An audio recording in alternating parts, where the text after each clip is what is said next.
We are physically, chemically, emotional human beings. That's not a bad thing. It only becomes a limitation when we keep accessing those same emotions and those same attitudes on a daily basis and go nowhere in terms of our change or evolution in our life. How can we say that we have lived fully every day? By simply experiencing the same emotions that we're addicted to every day.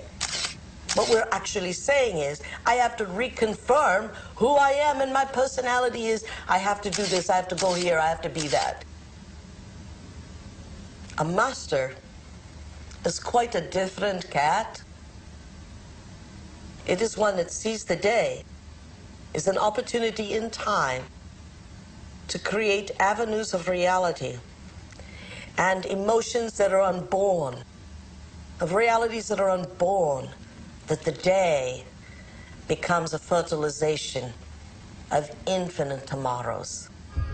There's a part of the brain called the hypothalamus. The hypothalamus is like a little mini factory, and it is a place that assembles certain chemicals that matches certain emotions that we experience. Those particular chemicals are called peptides. They're small chain amino acid sequences. The body's basically a carbon unit that makes about 20 different amino acids all together to formulate its physical structure.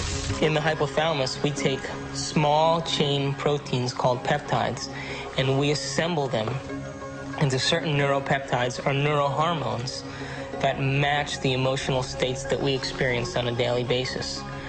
So there's chemicals for anger, and there's chemicals for sadness, and there's chemicals for victimization, there's chemicals for lust. There's a chemical that matches every emotional state that we experience.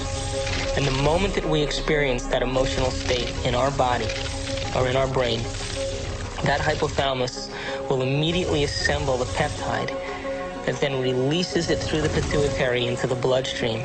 The moment it makes it into the bloodstream, it finds its way to different centers or different parts of the body.